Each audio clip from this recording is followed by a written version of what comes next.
Education की वो direction वो कैसे तय हो?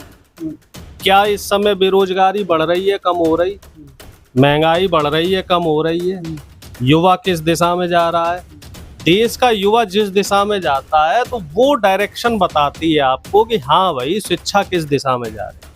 हम अपने आप को बोलते रहे कि हम बहुत अच्छा पढ़ा रहे हैं या हम बहुत अच्छा पढ़ रहे हैं, लेकिन हम उस लेवल की नौकरी हमें नहीं मिल पा रही है, तो उसमें कहाँ खामी है? बिल्कुल कहाँ खामी है? हाँ देखिए, नहीं बिल्कुल बिल्कुल देखिए चौधरी साहब, मैं आपको एक एग्जांपल दे रहा और मैं कह रहा, और मैं आपके चैनल के माध्यम से सबसे निवेदन कर रहा, मैं फिर कह रहा, मैं विद्या भारती का जो प्रबंधक है मैं उनकी टांग खींच रहा। अगर वे शिक्षकों का शोषण कर रहे हैं आर्थिक रूप से तो मैं इस बात को गलत बता रहा। चौधरी साहब देखिए, बहुत हद तक मैं प्रोफेसर साहब की बात से सहमत हूँ, क्योंकि आरएसएस के साथ में जो मेरा अनुभव है, मैं दो अनुभव को यहाँ पे शेयर करना चाह रहा। एक तो देश में जनसंख्या नियंत्रण कानून के लिए आरएसएस वाले अपने आप को स्पष्ट ही नहीं कर पाए। कभी ये कहे कि भाई, अभी डॉक्टर साहब ने बताया कि भाई ये तो कहेगी भाई मुसलमानों से खतरा, ये हिंदू को ज्यादा बच्चे पैदा करने की बात जो है कहेगी भाई हिंदू ज्यादा बच्चे पैदा करे।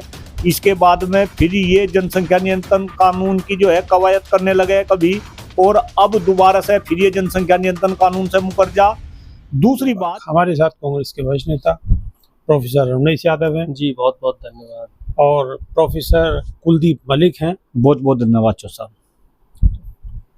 तो प्रोफेसर साहब, आरएसएस के 100 वर्ष पूरे हो गए हैं जी, और बड़ी धूमधाम से 100 वर्ष के जश्न मनाया जा रहा है देश के अंदर। जश्न के अलावा इस देश में पिछले 11 साल से बीजेपी करके आ रही है। हर चीज पे उत्सव मना लो, 75 साल हो गए तो उस पे उत्सव मना लो, अब आरएसएस के 100 साल हो गए तो उस पे उत्सव मना लो, लेकिन देश की जनता जो गरीबी से, बेरोजगारी से, किसान अपनी समस्या से, महिलाएं अपनी समस्या से जो जूझ रही हैं, तो उसके निवारण के लिए भी तो कोई योजना बनाओ कि हर चीज में इनको महोत्सव दिखाई देते हैं।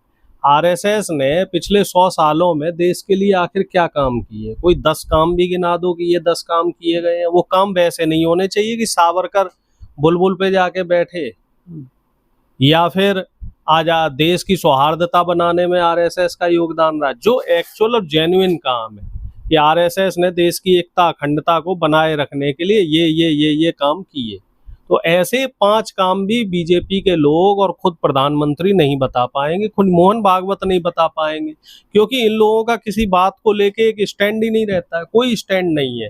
कभी कोई बात कहेंगे, कभी पलट के कोई दूसरी बात कह देंगे। कभी तो ये कहते हैं कि भाई देश में मुसलमानों से देश को खतरा है, हिंदू राष्ट्र बनाना है, अखंड भारत का एक सपना पूरे देश की जनता को दिखाया जाता है। फिर अब मोहन भागवत का स्टेटमेंट आता है कि मुसलमान के बिना ये देश संभव नहीं है, मुसलमान देश का बहुत जरूरी हिस्सा है।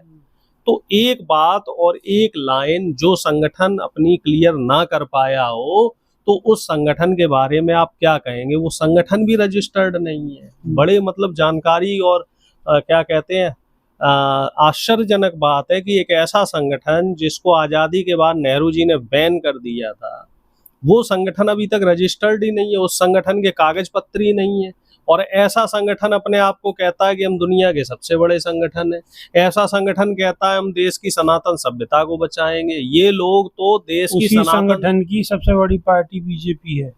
भाई पार्टियां तो आती जाती रहती हैं, राजनीति होती रहती है। कांग्रेस की भी 450 सीटें आई हैं, 460 सीटें एक बार रिकॉर्ड तोड़ कांग्रेस भी जीती है। तो ये राजनीति अपनी जगह है, सीटें जीतना, चुनाव में सरकार बनाना, ये एक अलग विषय है, और देश में देश की जनता के लिए काम करना एक अलग विषय है। कांग्रेस ने एक बहुत बड़े समय तक 60 साल के लगभग शासन किया है देश में, तमाम ऐसी नीतियां बनाई हैं जिन नीतियों का फायदा बीजेपी आरएसएस के लोगों को मिला, और वही बीजेपी आरएसएस के लोग अब पानी पी पी कर कांग्रेस को गाली देते हैं। तमाम जो सरकारी संस्थान बनाए गए, सरकारी यूनिवर्सिटी बनाई गई, सरकारी कॉलेज बनाए गए, तमाम रिसर्च सेंटर बनाए गए, यहाँ से आरएसएस के लोग पढ़ के निकले। तमाम सरकारी जो मेडिकल यूनिवर्सिटीज़ हैं, तमाम सरकारी मेडिकल अस्पताल हैं, वहाँ गरीबों का मुफ्त इलाज होता है। और दुर्भाग्य की बात है, उन्हीं सरकारी संस्थानों को आज कमज़ोर किया जा रहा है। जो लोग कांग्रेस की सरकार में सरकारी नौकरी पे लगे और अब पेंशन ले रहे हैं, और वो कांग्रेस की दी हुई योजना है, पुरानी पेंशन योजना, अब वही पेंशनर लोग सुबह सुबह पार्क में कांग्रेस को गालियां देते हैं। तो ये भी एक आरएसएस की खूबी है कि ये कांग्रेस की योजनाओं का लाभ लेकर भी कांग्रेस को ही गालियां दे रहे हैं और इसको ये लोग अपनी खूबी बता रहे हैं। तो ऐसी तमाम कहीं ना चीजें कहीं जनता भी तो मान रही है ना इस चीज नहीं, को। जनता नहीं मान रही। अगर जनता जनता नहीं नहीं मान मानती रही, जनता मानती तो 240 पे रुकते, जनता मानती 240 पे रुकते। 240 और तो आए ना। 240 में भी झोल है, वोट चोरी। अभी तो हाइड्रोजन बम भी फूटने वाला है, अच्छा। जल्दी फूटेगा। ये तो 140 वाले रह गए थे, ये चोरी चुराई हुई डकैती की हुई सरकार लाए हैं। इसीलिए ये लोग मुद्दों से इधर उधर तितर बितर जनता को भटकाने का, जनता को गुमराह करने का काम कर रहे हैं। मलिक साहब जी, प्रोफेसर साहब कह रहे हैं अनिल यादव के ये जनता को भटकाने का और गुमराह करने का काम कर रहे हैं। नहीं नहीं चौधरी साहब, देखिए बहुत हद तक मैं प्रोफेसर साहब की बात से सहमत हूँ, क्योंकि आरएसएस के साथ में जो मेरा अनुभव है, मैं दो अनुभव को यहाँ पे शेयर करना चाह रहा। एक तो देश में जनसंख्या नियंत्रण कानून के लिए आरएसएस वाले अपने आप को स्पष्ट ही नहीं कर पाए। कभी ये कहे कि भाई, अभी डॉक्टर साहब ने बताया कि भाई ये तो कहे कि भाई मुसलमानों से खतरा, ये हिंदू को ज्यादा बच्चे पैदा करने की बात जो है कहे कि भाई हिंदू ज्यादा बच्चे पैदा करे। इसके बाद में फिर ये जनसंख्या नियंत्रण कानून की जो है कवायद करने लगे कभी, और अब दोबारा से फिर ये जनसंख्या नियंत्रण कानून से मुकर जा। दूसरी बात जो आपके चैनल के माध्यम से मैं कहना चाह रहा, चलो इनके 100 वर्ष अगर पूरे हो रहे तो मैं इन्हें बधाई दे रहा। और चौधरी साहब, मैं आपको बताऊं, चूंकि शिक्षक नेता के रूप में मैं पूरे पश्चिम उत्तर प्रदेश के अंदर सब लोग मेरा काम देख रहे हैं, और खास तौर से आरएसएस वालों की एक ब्रांच है विद्या भारती, और विद्या भारती के सबसे ज्यादा प्राइवेट इंस्टीट्यूट इस हिंदुस्तान के अंदर है। और मैं ये भी बात गर्व से कह रहा, इसमें कोई शिकवा नहीं कि जिस तरीके का वातावरण इन इंस्टीट्यूट का है, मैं ये कह रहा कि देशभक्त बनाने का काम इन इंस्टीट्यूट में हो रहा। लेकिन उनके यहाँ पे जो शिक्षक काम कर रहे हैं, जो प्रधानाचार्य काम कर रहे हैं, भाई आरएसएस वाले जरा उनका भी ध्यान रखें। आप तो इस देश को विकसित बनाने की बात कर रहे हैं, और आपके संस्थान में जो ये शिक्षक काम कर रहे हैं, अगर आप इनकी तनख्वाह की बात करें, अगर आप इनकी सैलरी की बात करें, अभी मैं एक वाक्य बता रहा चौधरी साहब, बड़ा दिल को छूने वाला वाक्य। बुलंदशहर के अंदर एक प्रधानाचार्य जी रिटायर हुए, मैं नाम नहीं खोलना चाह रहा, उन्होंने करीब 22 वर्षों तक इन विद्या भारती के संस्थानों में काम करा, 10-12 साल वे प्राचार्य रहे, और अब जब वे रिटायरमेंट लेकर घर गए तो जो उन्हें पेंशन मिली वो मात्र 3,500, यानी कि अब उनके कई बच्चे, अब 3,500 रुपए में कैसे वो अपने घर को सरवाइव करेंगे। और मैं तो खुले रूप से कह रहा, भाई जितने भी संस्थान हैं, आप वहां पे 15-15, 20-20 हजार रुपए शिक्षकों को दे रहे हो, और कहीं तो इतने भी नहीं, ये भी मैं ज्यादा ही बोल रहा। तो कहीं ना कहीं मेरा निवेदन है, आप अगर अपने आप को सबसे बड़ा संगठन बता रहे, आप राष्ट्रवादी संगठन बता रहे, क्यों भाई इन शिक्षकों का शोषण आप अपने संस्थानों के अंदर क्यों कर रहे? कहीं ना कहीं 100 साल पूरे होने पे मैं निवेदन कर रहा आरएसएस वालों से, कृपा करके आरएसएस प्रमुख जो मोहन भागवत जी है, वे भी इस बात पे ध्यान दे। मैं फिर कह रहा, आपके बहुत अच्छे संस्थान, बहुत अच्छा डिसिप्लिन, बहुत अच्छे बच्चे, लेकिन इन शिक्षकों के बारे में भी सोचो। इन शिक्षकों को आप सामाजिक रूप से, आर्थिक रूप से और राजनीतिक रूप से सशक्त करो। और मैं तो एक डिमांड और कर रहा जी, अभी मेरठ सहारनपुर मंडल में एमएलसी शिक्षक वर्ग का चुनाव लास्ट टाइम श्रीचंद शर्मा जी लड़े। क्यों भाई, ये आरएसएस वाले अपने विद्यालय से इतने बड़े बड़े शिक्षाविद आपके पास में है, आप इनको चुनाव लड़वा के इनको राजनीति में क्यों नहीं उतारते?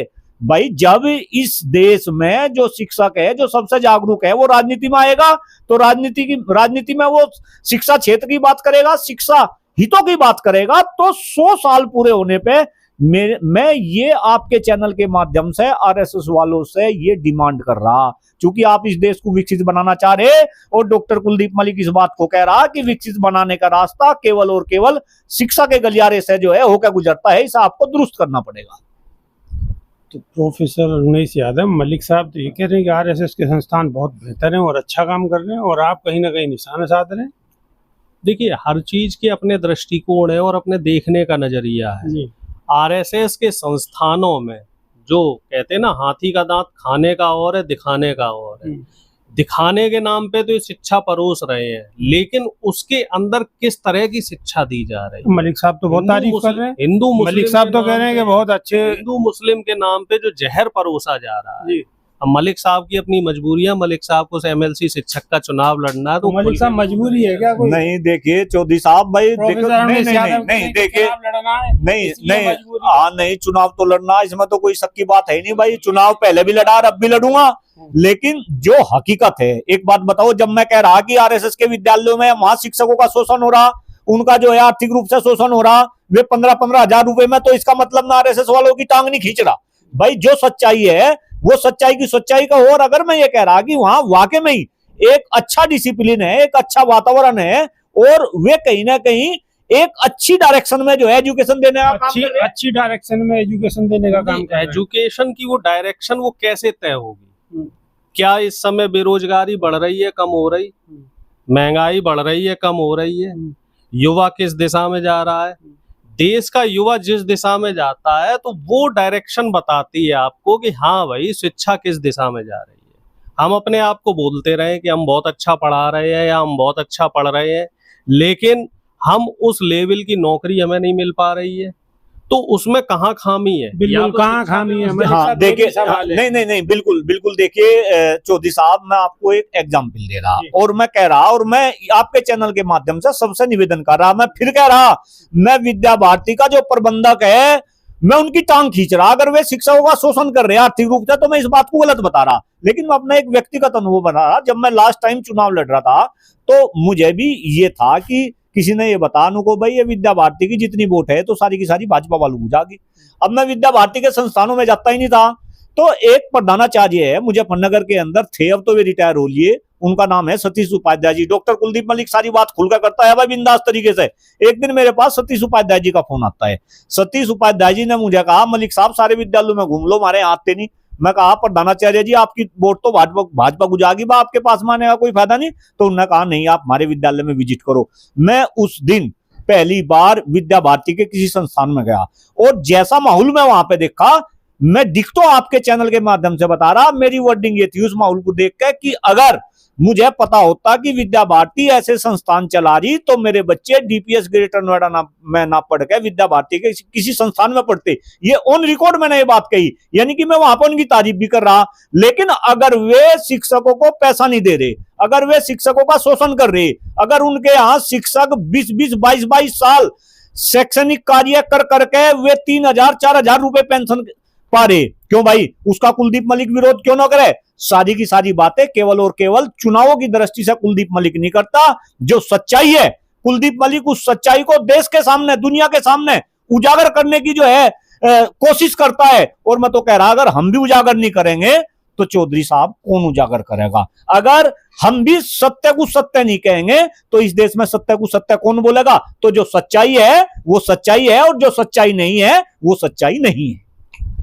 अब कौन सी सच्चाई है और कौन सी सच्चाई नहीं है, ये फैसला दर्शकों पर छोड़ते हैं, और दर्शक ही कमेंट के माध्यम से बताएंगे कि क्या सही है और क्या गलत है। तो आप दोनों का बहुत बहुत धन्यवाद। जी धन्यवाद, बहुत बहुत धन्यवाद चौधरी साहब, नमस्कार।